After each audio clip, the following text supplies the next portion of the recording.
வானொலி நேயர்களுக்கு வணக்கம். சிறப்பாக இந்த வானொலி நிகழ்ச்சியில் உங்களை சந்திப்பதையிட்டு நான் மிகவும் மகிழ்ச்சி அடைகிறேன். அருளம்பலம் ஸ்டீபனாகிய நான் இலங்கை இறையியற் கல்லூரியில் தற்பொழுது விரிவுரையாளராக கடமையாற்றி வருகிறேன். இலங்கை திருச்சபை மற்றும் உலக திருச்சபை வரலாறுகள், புதிய ஏற்பாடு ஆகிய பாடங்களை நான் கற்பித்து வருகிறேன். இவைகளை தவிர இறை விழுமியம், இறை உண்மை, ஒப்புரவாகுதல் இன்றி எதிர்காலமில்லை, வாரமோர் மருந்து ஆகிய 4 நூல்களுக்கு ஆசிரியராகவும் கடமையாற்றி வருகிறேன். திருச்சபை ஒருமைப்பாட்டு இயக்கம் மற்றும் மாற்று இயல்புள்ளோர் அல்லது பிற ஆற்றல் உள்ளோர் ஆகியோரின் நிறைவேற்று இயக்குனராகவும் கடமையாற்றி வருகிறேன். இத்தகைய பணிகளை செய்வதற்கு ஆண்டவராகிய இயேசு கிறிஸ்து தனது அருளையும் ஆசியையும் எனக்கு தந்திருப்பதையிட்டு கர்த்தருக்குள்ளே மகிழ்ச்சி அடைகின்றேன். சிறப்பாக இந்த வானொலி நிகழ்ச்சிகளில் சிலுவை பற்றிய 10 சிந்தனைகளை உங்களோடு பகிர்ந்து கொள்ள விரும்புகின்றேன். இன்றைய நாளிலே சிலுவையும் அழைப்பும் என்ற கருப்பொருளில் உங்களோடு சில குறிப்புகளை பகிர்ந்து கொள்கின்றேன். ஆண்டவராகிய இயேசு கிறிஸ்து இந்த பூ உலகிற்கு வருகை தந்து தனது பணியை ஆற்றுகின்ற வேளையில் சிலுவை பற்றிய சிந்தனைகளை அடிக்கடி முன்வைத்திருந்ததை புதிய ஏற்பாடுகளில் நாங்கள் வாசித்து அறிகின்றோம். சிலுவைக்கு செல்ல வேண்டிய சூழ்நிலை ஆண்டவர் இயேசுவுக்கு ஏற்பட்ட போதிலும் அது கடவுளுடைய சித்தமாக இருப்பதை பழைய ஏற்பாட்டிலே படித்தறிகிறோம். ஆதியாகமம் 3 அதிகாரம் 15 பிசாசை மேற்கொள்வதற்காக கடவுள் இயேசுவை இந்த உலகிற்கு அனுப்பப் போவதாக வாக்களித்திருந்தார். எனவே சிலுவை மரணம் கடவுளால் இயேசுவுக்கு கொடுக்கப்பட்டிருக்கின்ற ஓர் பரிசு பொருளாக காணப்பட்டிருக்கின்றது. இது மாத்திரமன்றி சிலுவையை பற்றி எண்ணும் போது ஆண்டவராகிய இயேசு கிறிஸ்து தன்னுடைய சிலுவை மரணம் பின்வருமாறு நடைபெறும் என திருமறையிலே தெளிவாக கூறியிருக்கிறார்.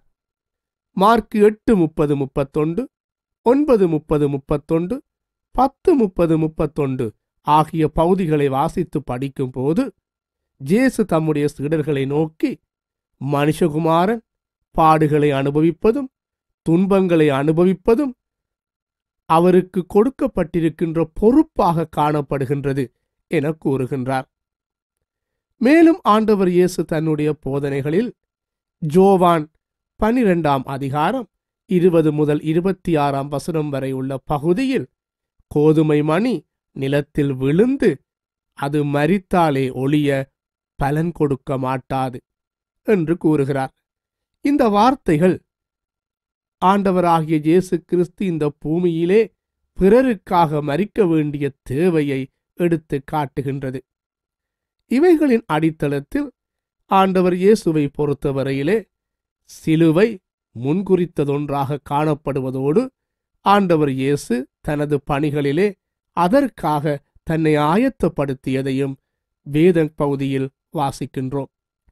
எனவே இந்த சிலுவை ஆண்டவர் இயேசுவுக்கு பல்வேறு விதமான அழைப்புகளை கொடுத்திருந்ததை நாம் பார்க்கின்றோம். முதலாவதாக அவருடைய வாழ்க்கையிலே சிலுவை அனுபவம் ஓர் நிராகரிக்கப்பட்ட அனுபவத்தை அவருக்கு கொடுத்தது. யோவான் 1 அதிகாரம் 10-11 அவர் தமக்கு சொந்தமானதிலே வந்தார், அவருக்கு சொந்தமானவர்களோ அவரை ஏற்றுக்கொள்ளவில்லை. எனவே சிலுவை அனுபவம் என்பது ஏற்றுக்கொள்ளப்படாத ஒரு அனுபவம், நிராகரிக்கப்பட்ட ஒரு அனுபவம். இதனை ஆண்டவர் இயேசு தனது பிறப்பிலே அனுபவித்திருந்ததை நாங்கள் பார்க்கிறோம். மத்தேயு 2 அதிகாரம் 1 வசனத்திலிருந்து 12 வரை உள்ள பகுதியை வாசித்து பார்க்கும் போது இயேசு பிறக்கின்ற செய்தி ஜூதர்களுக்கு இறைவாக்கினர்களாலும் தீர்க்கதரிசிகளாலும் முன்கூட்டியே அறிவிக்கப்பட்டிருந்த போதிலும் பெத்லகேமிலே இயேசு பிறந்த போது அவரை பார்ப்பதற்கு ஜூதர்கள் ஆயத்தப்படவில்லை. மாறாக தூர தேசத்தில் இருந்த சாஸ்திரிகள் வருகை தந்து இயேசுவை பார்த்ததை மத்தேயு அழகாக எமக்கு எடுத்து காண்பிக்கிறார். இந்த பகுதி எதை எடுத்து காண்பிக்கின்றது என்றால், இயேசுவின் பிறப்பின் மாத்திரமல்ல, அவர் பிறந்து பிறராலே ஏற்றுக்கொள்ளப்பட முடியாத ஒரு சூழலிலே இருந்தார் என்பதை காண்பிக்கின்றது. இதுதான் அவருடைய பிறப்பிலே காணப்படுகின்ற நிராகரிக்கப்பட்ட ஓர் அனுபவம். இது சிலுவை அடையாளத்திற்கு ஓர் முன்னடையாளமாக காணப்படுகின்றது. இரண்டாவதாக, இயேசுவினுடைய பணிகளிலே அவர் புறக்கணிக்கப்பட்டிருந்ததை நாங்கள் பார்க்கிறோம். உதாரணமாக மார்க்கு 5ஆம் அதிகாரம் 1ஆம் வசனம் முதல் 19ஆம் வசனம் வரையுள்ள பகுதியிலே ஆண்டவராகிய இயேசு கிறிஸ்து லேகியோன் என்பவரிடத்தில் இருந்து 2000க்கும் மேற்பட்ட பிசாசுகளை துரத்தி இருந்தார். இந்த பிசாசுகள் பன்றிகளுக்குள்ளே சென்றன. இதன் காரணமாக பன்றிகள் உயரமான ஓர் இடத்திலிருந்து தாழ்வான ஓர் இடத்தை நோக்கி விழுந்து தமது உயிர்களை மாய்த்து கொண்டன. இதனை கண்ட மக்கள் ஆண்டவராகிய இயேசு கிறிஸ்துவை நோக்கி, ஆண்டவரே, நீர் எமது பிரதேசங்களிலிருந்து போய்விடும். நீர் இங்கு இருப்பீரே, ஆனால் எங்கள் பன்றிகள் மரித்து போய்விடும். எங்கள் பொருளாதாரத்திற்கு சேதங்கள் ஏற்படுத்தப்பட்டுவிடும். எனவே தயவு செய்து இந்த இடத்திலிருந்து நீர் போய்விடும் என்று இயேசுவை வேண்டிக் கொள்ளுகின்றார்கள். இச்சம்பவம் எதனை எமக்கு காண்பிக்கிறது என்றால், ஆண்டவர் இயேசு தமது பணிகளிலே நிராகரிக்கப்படுகின்றார். அற்புதங்களையும் அடையாளங்களையும் மக்கள் அனுபவித்த போதிலும், அவர் கைகளினால் பல அதிசயங்களை கண்டிருந்த போதிலும் பணிகளிலே ஆண்டவரை நிராகரிக்கின்றனர். தயவு செய்து எங்களை விட்டு போய்விடும் என்று கூறுகின்றனர். இது சிலுவை அனுபவத்தின் இன்னுமொரு வடிவம். அநேக வேளைகளில் எங்களால் பல நன்மைகளை பிறர் அனுபவித்திருந்த போதிலும் எங்களை பார்த்து, தயவு செய்து நீங்கள் இந்த இடத்திலிருந்து போய்விடுங்கள், உங்களுடைய உதவிகள் எங்களுக்கு தேவையில்லை, நீங்கள் எங்களுக்கு தேவையில்லை என்று எங்களை கோபப்படுத்தி அவமானப்படுத்தி புறக்கணிக்கின்ற உலகிலே நாங்கள் வாழ்ந்து கொண்டிருக்கிறோம். இது ஒரு சிலுவை அடையாளத்திற்கு இன்னுமோர் அனுபவமாகும். மூன்றாவதாக, மார்க்கு 3ஆம் அதிகாரம் 6ஆம் வசனத்தை படித்து பார்க்கின்ற போது, அங்கே சதுசேயரும் ஏரோதியர்களும் ஒன்றாக சேர்ந்து இயேசுவுக்கு எதிராக கொலை குற்றத்தை சூட்டினார்கள். இல்லையேல் இயேசுவுக்கு எதிராக அவரை கொல்லுவதற்கு திட்டமிட்டிருந்தார்கள் என நாங்கள் படிக்கின்றோம். ஆண்டவர் இயேசு செப ஆலயத்திலே ஒரு மனிதனை குணமாக்கியதன் பின்னர் இச்சம்பவம் நடைபெறுகின்றது. இங்கு சதுசேயர் என்பவர்கள் மதவாதிகள், மதத்திலே பலம் மிக்கவர்கள். ஏரோதியர்கள் என்று சொல்லப்படுபவர்கள் ஏரோதின் அரசை காக்கும்படியாக அவனுக்கு பக்கபலமாக செயற்பட்ட ஆயுதவாதிகள். எனவே மதமும் அரசியலும் சேர்ந்து ஆண்டவர் இயேசுவை கொல்லுவதற்கு திட்டமிடுகின்றனர். எனவே திட்டமிட்டு தீமை செய்வதை இங்கு நாங்கள் பார்க்கிறோம். திட்டமிட்டு தீமை செய்யும் அனுபவம் ஒரு சிலுவை அனுபவம். அநேக வேளைகளில் ஆண்டவர் இயேசுவுக்கு இத்தகைய அனுபவங்கள் பல கோணங்களில் இருந்தும் வந்ததை பார்க்கின்றோம். அவருடைய விரோதிகள் அவருக்கு பலவிதமான தீமைகளை திட்டமிட்டு செய்து வந்தனர். இப்பேற்பட்ட திட்டமிட்ட தீமைகளுக்குள் ஆண்டவர் இயேசு செல்ல வேண்டிய சூழ்நிலை ஏற்பட்டது. இச்சூழல் ஒரு சிலுவை அடையாளத்திற்கு, சிலுவை அனுபவத்திற்கு முன்னடையாளமாகும். அன்பானவர்களே, எங்கள் வாழ்க்கையிலும் கூட பல சந்தர்ப்பங்களில் பல்வேறுபட்ட திட்டமிட்ட தீமைகளுக்கூடாக நாங்கள் செல்ல வேண்டிய சூழல்கள் எங்களுக்கு ஏற்பட்டிருக்கலாம். இவைகளும் சிலுவை அடையாளங்களாகவும் அனுபவங்களாகவும் எங்களுக்கும் காணப்படுகின்றன. நான்காவதாக, ஆண்டவர் இயேசு தன்னுடைய வாழ்விலே தமது சீடர்களால் கைவிடப்பட்ட நிலைக்கூடாக சென்றிருந்தார். சீடர்கள் அவரை தனிமையிலே விட்டிருந்தார்கள். இதற்கான காரணம் என்னவெனில், ஆண்டவர் இயேசுவினுடைய போதனைகள் கடைப்பிடிப்பதற்கு மிகவும் கடினமாக காணப்பட்டன. அவருடைய போதனைகள் பலரை சவாலிட்டன, பலருக்கு அசௌகரியத்தை ஏற்படுத்தியது, பலரை அவர்களுடைய தீமையான வழிகளிலிருந்து விலகிச் செல்லுமாறு அழைத்தது. இதன் காரணமாக அநேகர் அவருடைய போதனைகளை பின்பற்ற விரும்பவில்லை. மக்கள் மாத்திரமல்ல, மாறாக சீடர்கள் கூட அவரை விட்டு விலகிச் செல்ல ஆரம்பித்தனர். இதனை யோவான் 6ஆம் அதிகாரம் 66ஆம் வசனத்திலே படிக்கிறோம். அப்பொழுது இயேசு தம்முடைய சீடர்களை நோக்கி, நீங்களும் என்னை விட்டு போய்விட மனதாய் உள்ளீர்களா என்று கேட்டார். ஏனென்றால் ஆண்டவரின் இயேசுவின் போதனை கடைப்பிடிப்பதற்கு மிகவும் கடினமானது. இதன் காரணமாக மக்கள் அவரை தனிமையிலே விட்டுச் சென்றனர். இன்று அநேக வேளைகளிலே நற்செய்தியை கடைப்பிடிப்பதற்காக, நற்செய்தியில் உள்ள உண்மைகளை எங்கள் வாழ்க்கையிலே ஏற்றுக்கொள்வதற்காக நாங்கள் தனிமையிலே விடப்பட்டிருக்கலாம்.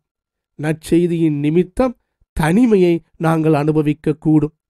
ஆண்டவர் இயேசு அன்று நற்செய்தியின் நிமித்தம் தனிமையை அனுபவித்தது போல இன்றும் நாங்களும் இத்தகைய தனிமையை அனுபவிக்க கூடும். இதுவும் ஒரு சிலுவை அடையாளத்திற்கு ஒரு முன்னடையாளமாகும்.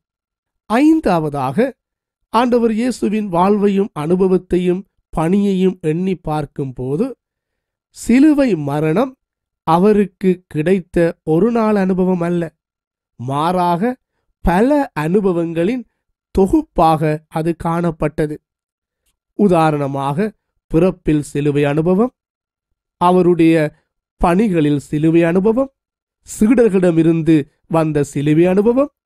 இவைகள் மாத்திரமல்ல, பிசாசானவரிடத்திலிருந்தும் கூட சிலுவை அனுபவங்கள் இயேசுவுக்கு அடிக்கடி ஏற்பட்டதை நாங்கள் பார்க்கிறோம். மத்தேயு 4ஆம் அதிகாரம் 1ஆம் வசனம் முதல் 11ஆம் வசனம் வரை உள்ள பகுதியை படித்து பார்க்கும் போது இயேசுவுக்கு ஏற்பட்ட சோதனைகளை நாங்கள் பார்க்கிறோம். முதலாவதாக, பிசாசானவர் அவரை நோக்கி, நீ தேவனின் குமாரனே ஆனால் கல்லுகள் அப்பமாக்கும்படி செய்யும் என்று கேட்கிறார். இரண்டாவதாக, இயேசுவை நோக்கி, நீ தேவனின் குமாரனே ஆனால் நீ தேவாலயத்தின் உட்பரிகையில் இருந்து மேலிருந்து கீழே குதியும் என்று அழைப்பு விடுகிறார். மூன்றாவதாக, இதோ இந்த உலகத்தில் இருக்கின்ற சகல ஆசீர்வாதங்களையும் நான் உனக்கு தருவேன், நீ செய்ய வேண்டியது என்னவெனில் என்னை பணிந்துகொள் என பிசாசானவன் இயேசுவுக்கு அழைப்பு விடுகிறார். இத்தகைய 3 சோதனைகள் இருந்தும் ஆண்டவர் இயேசு தேவனுடைய வார்த்தையை உபயோகித்து தன்னை காத்து கொள்வதை நாங்கள் பார்க்கின்றோம். சிறப்பாக ஆண்டவர் இயேசு கற்களை அப்பமாக்கி உணவாக உண்ண விரும்பவில்லை.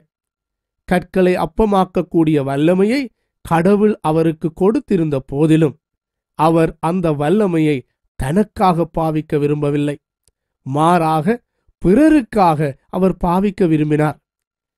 எனவேதான் யோவான் 6ஆம் அதிகாரம் 1ஆம் வசனத்திலிருந்து 10ஆம் வசனம் வரை படித்து பார்க்கின்ற போது, அப்பங்களை பெருகச் செய்த அற்புதத்தின் மூலம் ஆண்டவர் இயேசு 5000 பேருக்கு மேற்பட்டவர்களுக்கு உணவு கொடுத்தார். அன்று அவர் கற்களை அப்பமாக்கி தன்னுடைய வயிற்றுப் பசியை அவர் நீக்க விரும்பவில்லை. மாறாக ஏராளமான மக்களுக்கு உணவு கொடுப்பதற்காக கடவுளுடைய வல்லமையை பாவித்தார். இதைத்தான் ஆண்டவர் இயேசுவின் பணிகளில் பார்க்கிறோம். தன்னுடைய சுய பெருமைக்காக, சுய லாபத்திற்காக கடவுளின் வல்லமையை பாவிக்கவில்லை.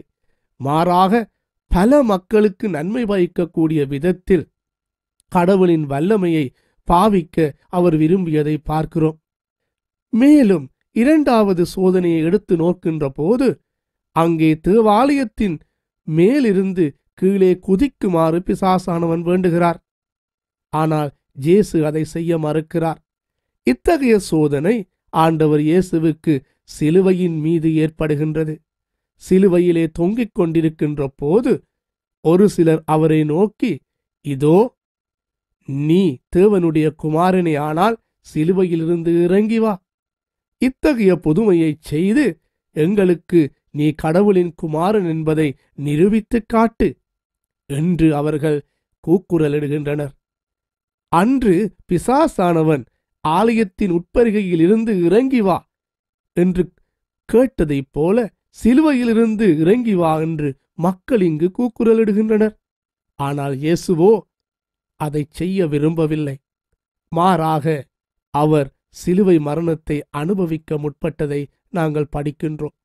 எனவே இங்கே பிசாசானவனிடமிருந்து வருகின்ற சோதனைகள் ஆண்டவர் இயேசுவுக்கு சிலுவை மரணத்தில் இருந்து வெளியே செல்லுமாறு ஏற்பட்ட சோதனைகளாக காணப்பட்ட போதிலும் ஆண்டவர் இயேசு அதற்கு செவி கொடுக்கவில்லை. அந்த சிலுவை அனுபவத்தை பெறுவதற்காகவே அவர் பிதாவினிடத்திலிருந்து இறங்கி வந்ததாக எடுத்து கூறினார்.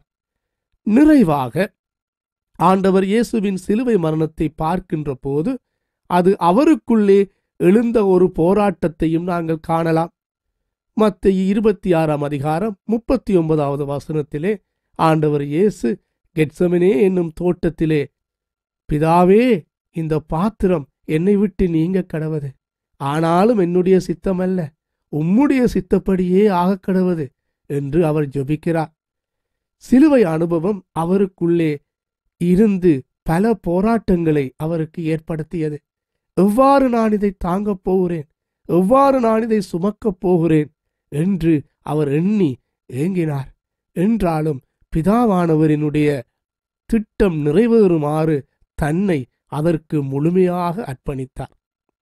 அன்பானவர்களே, சிலுவையின் அழைப்பை பற்றி நாங்கள் பார்க்கின்ற போது ஆண்டவர் இயேசு தன்னுடைய வாழ்க்கையிலே பிறப்பிலிருந்து மரணம் வரை, உயிர்த்தெழுதல் வரை இந்த சிலுவை அனுபவத்திற்கூடாக சென்றதை பார்க்கிறோம்.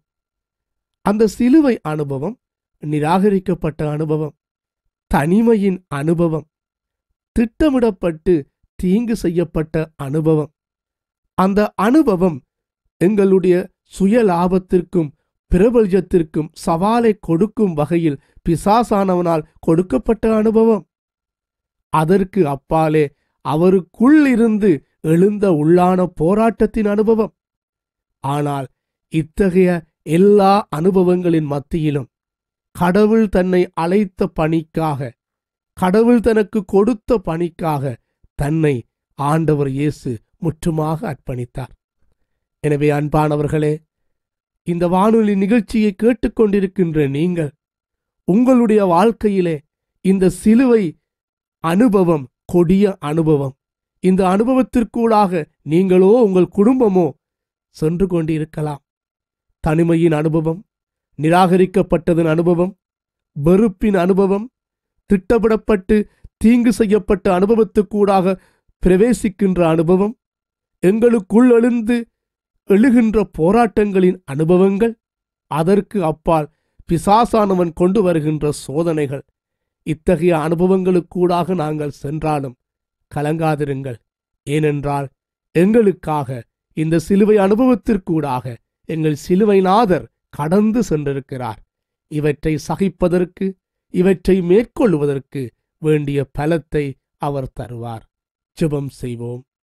சிலுவைநாதரே, சிலுவை அனுபவங்களுக்கூடாக நீர் சென்றீர். அதற்காக உமக்கு நன்றி செலுத்துகிறோம். கொடிய இந்த சிலுவை அனுபவங்களுக்கூடாக நாங்களும் சென்று கொண்டிருக்கிறோம். எங்களின் தனிமை அனுபவம், நிராகரிக்கப்பட்ட அனுபவம், வேதனையின் அனுபவம், திட்டமிடப்பட்டு தீங்கு செய்வதனால் ஏற்படுகின்ற அனுபவங்கள், பிசாசானவனின் கொடிய அனுபவங்கள், எங்களுக்குள்ளிருந்து எழுகின்ற போராட்டங்கள் அனைத்திலிருந்தும் எங்களை விடுதலை செய்தருளும். உமக்காக சிலுவையை சுமக்க எங்களுக்கு உதவி செய்யும். இயேசுவின் மூலம் ஜெபிக்கிறோம் பிதாவே. ஆமேன்.